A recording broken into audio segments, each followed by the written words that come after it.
Bareilly Lok Sabha seat से सपा के प्रत्याशी प्रवीण सिंह एरन ने नामांकन कराया है। इस दौरान उन्होंने मीडिया से बात करते हुए कहा कि पिछली बार बीजेपी ने पुलवामा को लेकर इलेक्शन लड़ा और जीतने के बाद बेरोजगारी कहां तक पहुंचा दी, ये सभी जानते हैं। साथ ही उन्होंने कहा कि जब मनमोहन की यूपीए की सरकार थी, उसके बाद से अब तक पूरा देश अरबों रुपए के अतिरिक्त कर्ज में डूब गया है। इसके अलावा हमारी जीडीपी की शकल आय का एक बड़ा हिस्सा कर्ज के ब्याज में जा रहा है।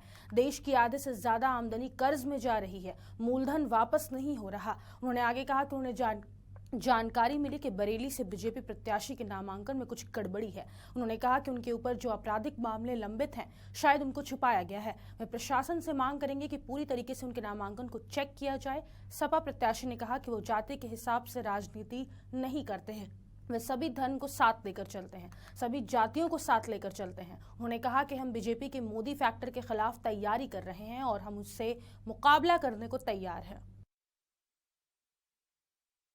देखिए, तैयारी तो जब हम पिछली बार चुनाव हारे थे तो उसके अगले दिन से शुरू हो गई थी और उसी हिसाब से तैयारी तभी से चल रही है। और समाज सेवा में, राजनीति में और ख़ास तौर से चुनावी राजनीति में तो निरंतरता रहती है, तो इसलिए तैयारी चल रही थी। लेकिन अब चुनाव जब नज़दीक आए तो और पिछले 4-5 महीनों से तैयारी तेज़ हो गई और हमारी बूथ लेवल की कमेटी जो हैं हर जगह बनी हुई हैं।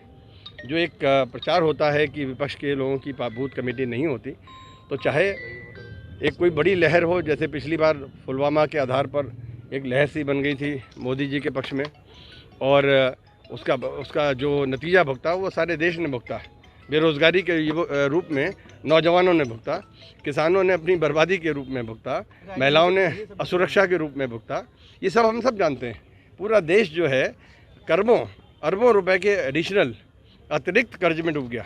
ये आप सब ने मीडिया में ही है, मीडिया में लिखा है, गवर्नमेंट के फिगर्स हैं, सरकारी फिगर हैं और अंतर्राष्ट्रीय स्तर पर फिगर है कि मोदी जी के राज में ये तमाम चीज़ों का जो इन्होंने जिस तरीके के बॉन्ड का इशू हुआ, इन सब की वजह से देश बहुत ज़बरदस्त कर्जे में डूब गया है। हमारी जीडीपी का, सकल आय का एक बहुत ही बड़ा हिस्सा कर्ज के सिर्फ ब्याज में जा रहा है। आप सोचिए ज़रा, ये जो हमारे मनमोहन सिंह जी, उसके यूपीए की जो सरकार का बजट था, जो राष्ट्र की स्थिति थी, जो बजट की स्थिति थी, जो वित्तीय स्थिति थी, जो जीडीपी की स्थिति थी, आज किस लेवल पे ले आए कि देश की आधी से ज़्यादा आमदनी जो है कर्ज में जा रही है, मूलधन वापस नहीं हो रहा है। तो ये स्थिति इनके है, जानते ही नहीं। वो खुद ही कह चुके हैं एक इंटरव्यू में हमारे एक पत्रकार साथी के कि मैं पढ़ा लिखा नहीं हूँ, मेरी कोई, अब जब पढ़े लिखे नहीं थे तो बाद में एक डिग्री आ गई। अब ये सब चीज़ें माननीय न्यायालय के ऊपर हैं, तो हम कोई कमेंट तो नहीं करेंगे इसके ऊपर। लेकिन हमारा कहना ये है कि मुकाबला तो निश्चित रूप से, हम ये तो नहीं कहेंगे कि मुकाबले में नहीं है बीजेपी के अलावा और तो कोई चुनाव में है ही नहीं।